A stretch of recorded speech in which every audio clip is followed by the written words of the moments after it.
Doctor ortho Ayurvedic oil and capsule. अब दर्द भी घुटने टेकेगा।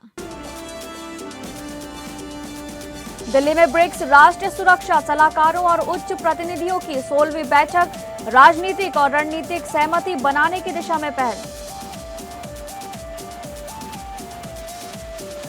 स्विट्जरलैंड में अमेरिका ईरान की बातचीत के बीच नेतन्याहू बोले, ट्रंप के इशारों पर काम नहीं करता इजराइल। लेबनान में इजरायली सेना हटाने से इनकार।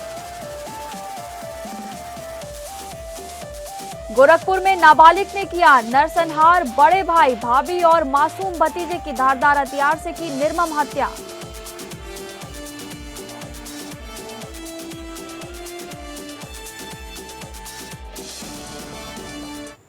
नमस्कार, आप सभी का बहुत बहुत स्वागत है टॉप अपडेट में। मैं हूं आपके साथ शालिनी राणा। शुरुआत करेंगे टॉप अपडेट की। नेतन्याहू का बड़ा बयान आया है। ट्रंप और इजराइल के हित अलग हैं और इजराइल के प्रधानमंत्री बेंजामिन नेतन्याहू ने स्पष्ट किया है कि वो अमेरिकी राष्ट्रपति डोनाल्ड ट्रंप के निर्देशों पर काम नहीं करते और दोनों नेताओं को लेकर बनाई गई धारणाएं गलत हैं। यरूशलेम में आयोजित एक सम्मेलन में बोलते हुए नेतन्याहू ने कहा कि अमेरिका में कुछ लोग मानते हैं कि ट्रंप वही करते हैं जो वो कहते हैं, जबकि इजराइल में कुछ लोग सोचते हैं कि वो ट्रंप की इच्छा के अनुसार फैसले लेते हैं। उन्होंने कहा कि दोनों की धारणाएं वास्तविकता से परे हैं।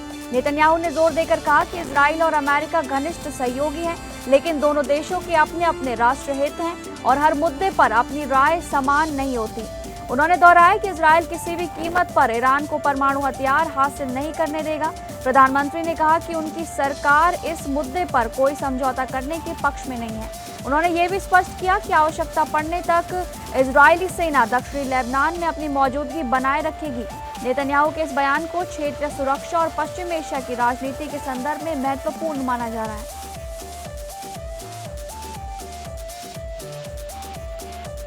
कतर के रास लफान औद्योगिक क्षेत्र में रविवार देर रात हुए भीषण विस्फोट ने चिंता बढ़ा दी है।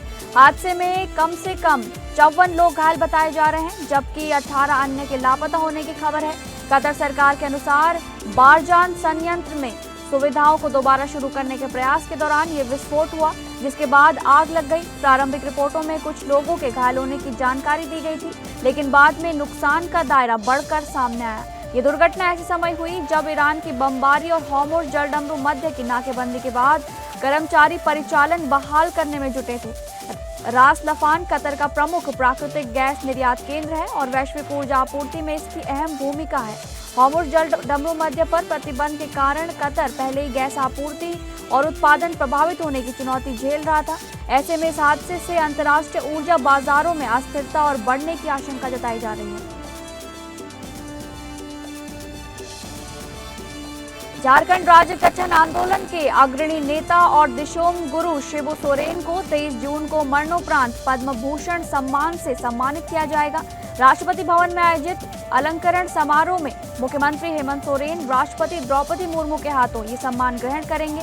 देश का तीसरा सर्वोच्च नागरिक सम्मान शिबू सोरेन को आदिवासी समाज के उत्थान और लोक कल्याण के लिए उनके आजीवन योगदान के लिए दिया जा रहा है। गणतंत्र दिवस की पूर्व संध्या पर केंद्र सरकार ने सम्मान की घोषणा की थी। शिबू सोरेन ने महाजनी प्रथा के खिलाफ आंदोलन, धान कटनी आंदोलन और नशा मुक्ति अभियान चलाकर आदिवासी समाज में जागरूकता फैलाई थी। शिक्षा को बढ़ावा देने के लिए उन्होंने राष्ट्रीय पाठशालाएं भी संचालित की थी, जिससे लोग उन्हें गुरुजी के नाम से पुकारने लगे। झारखंड मुक्ति मोर्चा की स्थापना कर उन्होंने झारखंड आंदोलन को नई दिशा दी और राज्य के मुख्यमंत्री तथा केंद्रीय कोयला मंत्री के रूप में भी सेवाएं दी। उनके सम्मान को पूरे झारखंड के लिए गौरवपूर्ण और ऐतिहासिक क्षण माना जा रहा है। उत्तर प्रदेश के मुख्यमंत्री योगी आदित्यनाथ ने सोमवार को लखनऊ स्थित जन भवन में राज्यपाल आनंदीबेन पटेल से शिष्टाचार भेंट की। इस दौरान दोनों नेताओं के बीच विभिन्न समसामयिक विषयों पर चर्चा हुई। मुलाकात के अवसर पर मुख्यमंत्री योगी आदित्यनाथ ने राज्यपाल को लेखक पंडित लालचंद राम द्वारा लिखित पुस्तक भारतीय ज्ञान परंपरा योग भेंट की। मुख्यमंत्री ने भारतीय संस्कृति, ज्ञान और योग पर आधारित इस पुस्तक की विशेषताओं की भी जानकारी दी। राज्यपाल आनंदीबेन पटेल ने पुस्तक प्राप्त कर प्रसन्नता व्यक्त की और लेखक के प्रयासों की सराहना की। ये भेंट भारतीय ज्ञान परंपरा और योग के महत्व को रेखांकित करने वाला प्रतीकात्मक कदम माना जा रहा है। दोनों के बीच सौहार्दपूर्ण वातावरण में हुई ये मुलाकात चर्चा का विषय बनी रही। उत्तर प्रदेश की राजधानी लखनऊ में समाजवादी पार्टी के खिलाफ लगाए गए पोस्टरों ने एक बार फिर राजनीतिक माहौल को गर्म कर दिया है। शहर के कई प्रमुख चौराहों पर लगाए गए इन पोस्टरों में सपा पर यादववाद को बढ़ावा देने का आरोप लगाया गया है। पोस्टरों में दावा किया गया है कि समाजवादी पार्टी की सरकार के दौरान यादव अधिकारियों को विशेष संरक्षण और प्राथमिकता दी गई। साथ ही सरकारी नौकरियों और प्रशासनिक नियुक्तियों में पक्षपात के आरोप भी लगाए गए हैं। पोस्टरों पर लाल टोपी, साइकिल निशान, यादववाद इनकी पहचान जैसे नारे लिखे गए हैं। इसके अलावा अंधेर नगरी का राजा, यादववाद से सारी नौकरी खा जा जैसी टिप्पणियां भी दर्ज कराई गई हैं। इन पोस्टरों को लेकर राजनीतिक गलियारों में चर्चाएं तेज हो गई हैं और विभिन्न दलों की प्रतिक्रियाएं इनका इंतजार कर रही हैं। अंतर्राष्ट्रीय योग दिवस के अवसर पर अमरोहा में प्रशिक्षित शारीरिक शिक्षा संघर्ष मोर्चा ने लंबित भर्ती प्रक्रिया को पूरा कराने की मांग तेज कर दी। जिलाध्यक्ष जितेंद्र सिंह के नेतृत्व में बीपीएड डिग्री धारकों ने मुख्यमंत्री के नाम संबोधित ज्ञापन जिलाधिकारी को सौंपा। ज्ञापन में वर्ष 2016 से लंबित 32,022 खेल अनुदेशक भर्ती को जल्द पूरा कर नियुक्तियां देने की मांग की गई। अभ्यर्थियों का कहना है कि करीब 1.54 लाख बीपीएड और योग डिग्री धारक पिछले 10 वर्षों से रोजगार की प्रतीक्षा कर रहे हैं। उन्होंने आरोप लगाया कि लंबे समय से भर्ती लंबित रहने के कारण युवा बेरोजगारी, उपेक्षा और मानसिक तनाव का सामना कर रहे हैं। संघर्ष मोर्चा ने सरकार से योग्यता और प्रशिक्षण के आधार पर सम्मानजनक नियुक्ति सुनिश्चित करने की भी अपील की है। उनका कहना है कि विद्यालयों में योग और शारीरिक शिक्षा को बढ़ावा देकर विद्यार्थियों के सर्वांगीण विकास में महत्वपूर्ण योगदान दिया जा सकता है। अयोध्या के श्री राम मंदिर चंदा अनियमितता मामले को लेकर आम आदमी पार्टी ने सोमवार को लखनऊ में विरोध प्रदर्शन किया। केसरबाग स्थित स्वास्थ्य भवन चौराहे पर बड़ी संख्या में पार्टी कार्यकर्ता एकत्र हुए और चंदा चोरों, गद्दी छोड़ो जैसे नारों के साथ प्रदर्शन किया गया। प्रदर्शनकारी कलेक्ट्रेट से हजरतगंज की ओर बढ़ रहे थे, लेकिन पुलिस ने उन्हें बीच रास्ते में रोक लिया। आप नेताओं ने आरोप लगाया कि मामले में केवल एक व्यक्ति नहीं बल्कि पूरे ट्रस्ट की भूमिका की निष्पक्ष जांच होनी चाहिए। उन्होंने कहा कि देश विदेश से राम भक्तों द्वारा भेजे गए धन और गुप्त दान का पूरा हिसाब सार्वजनिक किया जाना चाहिए। पार्टी ने मौजूदा ट्रस्ट को भंग कर नए ट्रस्ट के गठन की मांग भी उठाई है। साथ ही आरोपित लोगों के खिलाफ एफआईआर दर्ज कर कानूनी कार्रवाई करने की भी मांग की गई है।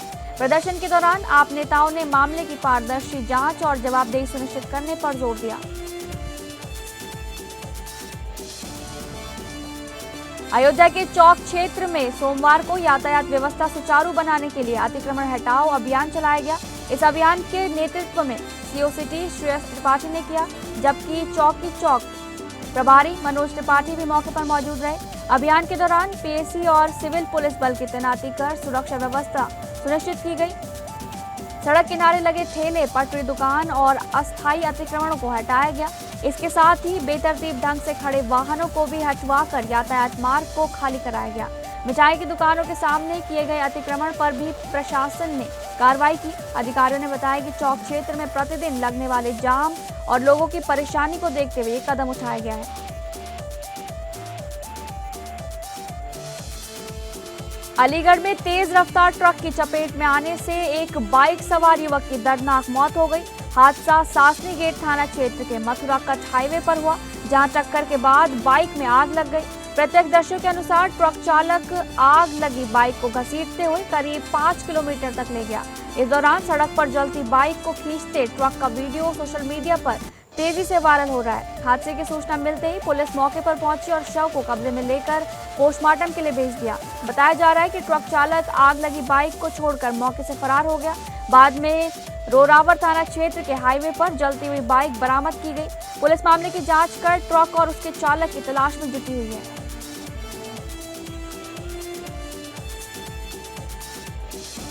अंबेडकर नगर में मानव रहित रेलवे क्रॉसिंग पर एक बड़ा हादसा होते होते चल गया, जब रेलवे ट्रैक पार कर रही एक कार मालगाड़ी से टकरा गई। टक्कर के बाद कार मालगाड़ी में फंस गई और करीब 100 मीटर तक घिसटती चली गई, जिससे वाहन बुरी तरह क्षतिग्रस्त हो गया। रात की बात यह रही कि कार चालक को सुरक्षित बाहर निकाल लिया गया और उसकी जान बचाई गई। प्रारंभिक जानकारी के अनुसार चालक के कान में ईयरफोन लगे होने के कारण उसे ट्रेन के आने का आभास नहीं हो सका। बताया जा रहा है कि मालगाड़ी एनटीपीसी टांडा से कोयला खाली कर वापस लौट रही थी। हादसा एनटीपीसी टांडा लूप लाइन के लेवल 2 रेलवे क्रॉसिंग पर हुआ। सूचना मिलते ही जीआरपी और स्थानीय पुलिस मौके पर पहुंची तथा कार को ट्रैक से हटवाकर रेल यातायात सामान्य कराया गया। ये घटना अलीगंज थाना क्षेत्र के अरखापुर गांव के पास की बताई जा रही है। बदायूं जिले के वजीरगंज क्षेत्र में उस समय हड़कंप मच गया जब एक युवक प्रेम प्रसंग के चलते मोबाइल टावर पर चढ़ गया। घटना वजीरगंज स्थित एवीएस स्कूल के पीछे लगे टावर की बताई जा रही है, जहां युवक काफी ऊंचाई पर चढ़कर बैठ गया। युवक की पहचान बरेली जिले के निवासी नवीन कुमार के रूप में हुई है। बताया जा रहा है कि वो अपनी शादी की मांग को लेकर टावर पर चढ़ा और नीचे उतरने से इनकार कर दिया। घटना की सूचना मिलते ही पुलिस मौके पर पहुंची और युवक को सुरक्षित नीचे उतारने के प्रयास शुरू किए गए। ग्रामीणों ने भी युवक को समझाने बुझाने की कोशिश की। युवक के टावर पर चढ़ने से क्षेत्र में लोगों की भारी भीड़ जमा हो गई और अफरा तफरी का माहौल बन गया। पुलिस और प्रशासनिक अधिकारी लगातार युवक से बातचीत कर मामले को शांतिपूर्ण ढंग से सुलझाने में जुटे रहे।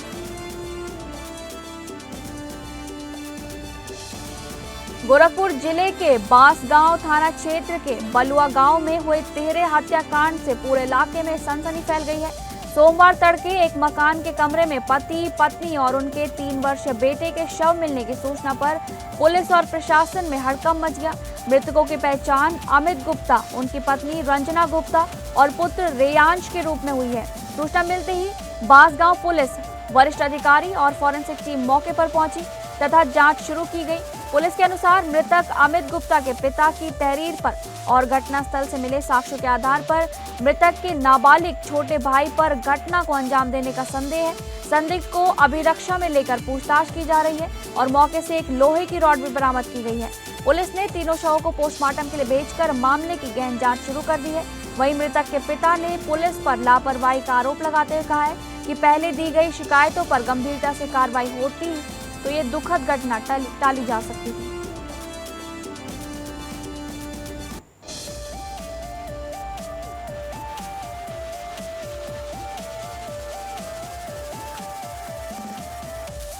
झांसी में यातायात नियमों की अनदेखी करने वाले वाहन चालकों के खिलाफ पुलिस ने विशेष अभियान चलाकर सख्त कार्रवाई की। सदर बाजार और सेमरी टोल प्लाजा पर हुई चेकिंग के दौरान modified silencer, pressure horn, hooter, black film, बिना नंबर प्लेट और नशे में वाहन चलाने वालों को निशाने पर लिया गया। टीआई देवेंद्र कुमार शर्मा के नेतृत्व में चलाए गए अभियान में प्रेशर हॉर्न लगे 3 वाहनों पर 30,000 रुपए का जुर्माना लगाया गया। वहीं मॉडिफाइड साइलेंसर और बिना नंबर प्लेट वाली 3 बुलेट मोटरसाइकिलों पर 40,000 रुपए की कार्रवाई की गई। चेकिंग के दौरान 2 चालक शराब के नशे में वाहन चलाते पाए गए, जिन पर 20,500 रुपए का जुर्माना लगाया गया। एक इनोवा क्रिस्टा में अवैध हूटर मिलने पर 10,500 रुपए और ब्लैक फिल्म व बिना नंबर प्लेट वाली एक थार पर 13,000 रुपए का चालान किया गया। पूरे अभियान में पुलिस ने कुल 1.14 लाख रुपए का जुर्माना वसूला। पुलिस ने वाहन चालकों से नियमों का पालन करने की अपील करते हुए कहा कि यह अभियान आगे भी लगातार जारी रहेगा।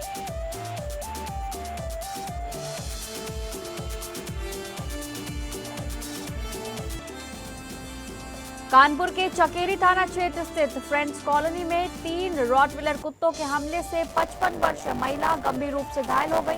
बताया गया कि महिला गीता पर कुत्तों ने पहले घर के अंदर हमला किया और उन्हें बुरी तरह नोचना शुरू कर दिया। जान बचाने के लिए जब वो घर से बाहर भागी तो कुत्तों ने सड़क पर गिराकर उन पर दोबारा हमला कर दिया। इस हमले में महिला के शरीर पर 13 गहरे घाव हो गए और वो गंभीर रूप से जख्मी हो गई। घटना के दौरान वहां से गुजर रहे एक डिलीवरी बॉय ने साहस दिखाते हुए महिला को कुत्तों के चंगुल से बचाया। घायल महिला को तत्काल कांशीराम अस्पताल पहुंचाया गया है, जहां प्राथमिक उपचार के बाद उन्हें हेल्थ अस्पताल रेफर कर दिया गया है। फिलहाल महिला का इलाज जारी है और उनकी स्थिति पर चिकित्सकों की निगरानी बनी हुई है। घटना के बाद इलाके में दहशत का माहौल है और स्थानीय लोगों में सुरक्षा को लेकर चिंता बढ़ गई है।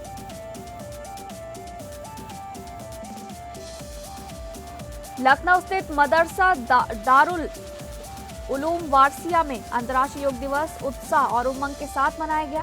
कार्यक्रम में मदरसे के बच्चों, शिक्षकों और अभिभावकों ने बढ़ चढ़कर हिस्सा लेते हुए विभिन्न योगासन किए। नवभारतम फाउंडेशन के अध्यक्ष असरार अहमद मुख्य अतिथि के रूप में कार्यक्रम में शामिल हुए और योग के महत्व पर प्रकाश डाला। इस अवसर पर शिक्षक अशरफ अली ने प्रतिभागियों को विभिन्न योगासन करवाए तथा उनके स्वास्थ्य संबंधी लाभों की जानकारी दी। वक्ताओं ने कहा कि योग न केवल शारीरिक स्वास्थ्य को बेहतर बनाता है बल्कि मानसिक संतुलन और एकाग्रता बढ़ाने में भी महत्वपूर्ण भूमिका निभाता है। कार्यक्रम के दौरान स्वस्थ जीवन शैली अपनाने और नियमित योग करने का संदेश दिया गया। योग दिवस के आयोजन में कई गणमान्य लोगों की उपस्थिति रही और सभी ने योग को दैनिक जीवन का हिस्सा बनाने पर जोर दिया। कार्यक्रम का समापन सामूहिक योगाभ्यास और स्वास्थ्य जागरूकता के संकल्प के साथ हुआ। लखनऊ के थाना चौक क्षेत्र स्थित केजीएमयू के बाहर हुई मारपीट का एक वीडियो सोशल मीडिया पर तेजी से वायरल हो रहा है। वायरल वीडियो में कुछ दबंग युवक बेल्ट और डंडों से अन्य युवकों की सरेआम पिटाई करते दिखाई दे रहे हैं। बताया जा रहा है कि ये घटना बीती देर रात की है, जिसने क्षेत्र में कानून व्यवस्था को लेकर सवाल खड़े कर दिए हैं। राहगीरों और स्थानीय लोगों ने घटना का वीडियो बनाकर सोशल मीडिया पर साझा किया, जिसके बाद मामला चर्चा में आ गया है। वीडियो में सड़क पर खुलेआम गुंडागर्दी होती दिखाई दे रही है, जबकि मौके पर पुलिस की मौजूदगी नजर नहीं आ रही है। हैरानी की बात यह है कि ट्रॉमा सेंटर में चौकी इंचार्ज और पुलिसकर्मी तैनात होने के बावजूद उन्हें घटना की भनक तक नहीं लगी। स्थानीय लोगों का आरोप है कि काफी देर तक सड़क पर मारपीट होती रही और पुलिस मौके पर नहीं पहुंची।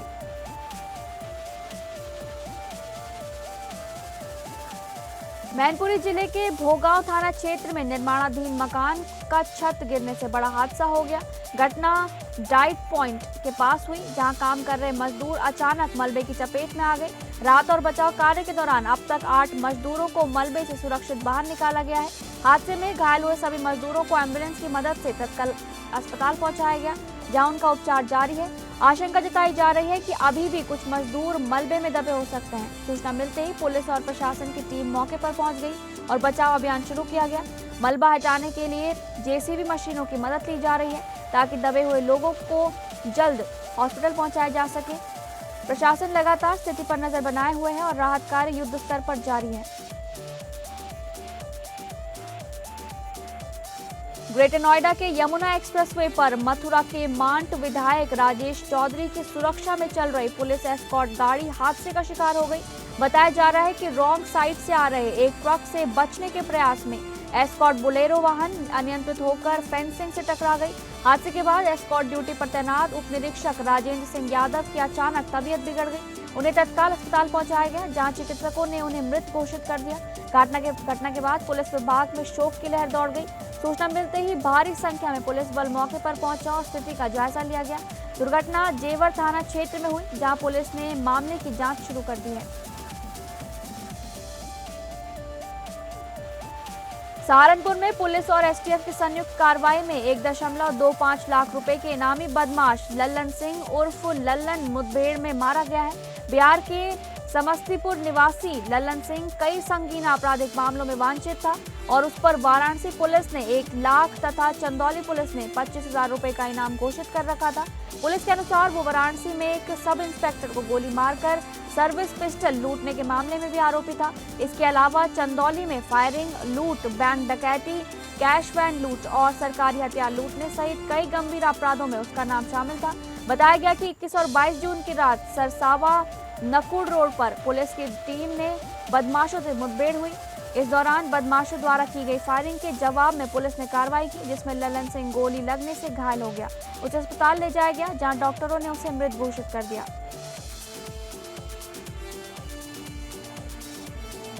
सीतापुर में नजूल भूमि पर बने समाजवादी पार्टी के जिला कार्यालय पर प्रशासन ने बुलडोजर कार्रवाई करते हुए भवन को ध्वस्त कर दिया। जिला प्रशासन के आदेश पर नगर पालिका की टीम ने सुबह करीब 5 बजे गुपचुप तरीके से अभियान चलाया। 4 जेसीबी मशीनों की मदद से भवन को गिराकर मलबा हटाने का कार्य शुरू किया गया।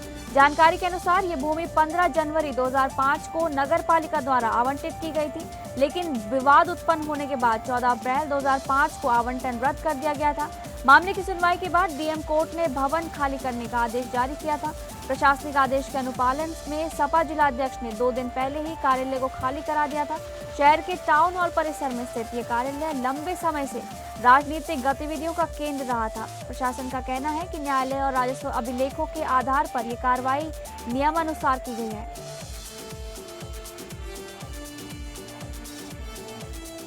अभिनेता शाहिद कपूर, कृति सेनन और Rashmika Mandanna starrer romantic comedy Cocktail 2 box office पर अपना जलवा बिखेर रही है।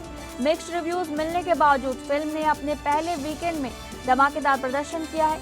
इंडस्ट्री ट्रैकर सक्निल्क के मुताबिक फिल्म ने रिलीज के तीसरे दिन यानी रविवार को घरेलू बाजार में 17 करोड़ 75 लाख का नेट कलेक्शन किया, जिससे इसका कुल घरेलू कलेक्शन 47 करोड़ 50 लाख पहुंच गया है। वहीं अगर वर्ल्ड वाइड ग्रॉस कलेक्शन की बात करें तो फिल्म ने 3 दिनों में 76 करोड़ 25 लाख का आंकड़ा पार कर लिया है। होमी अजानिया के निर्देशन में बनी ये फिल्म साल 2012 की सुपरहिट कॉकटेल का सीक्वल है। दर्शकों को शाहिद और कृति की सिजलिंग केमिस्ट्री बेहद पसंद आ रही है, जिसने सिनेमाघरों में दर्शकों की भारी भीड़ जुटाई है।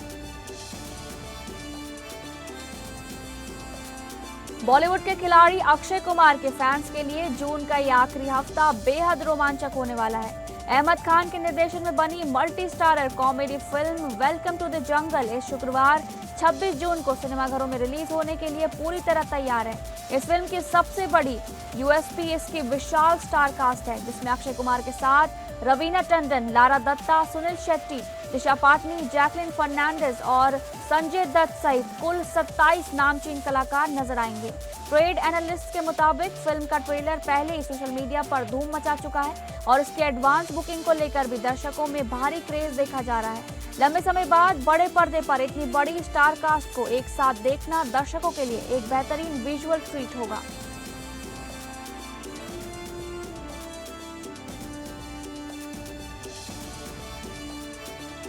तो फिलहाल टॉप अपडेट में बस इतना ही। नमस्कार।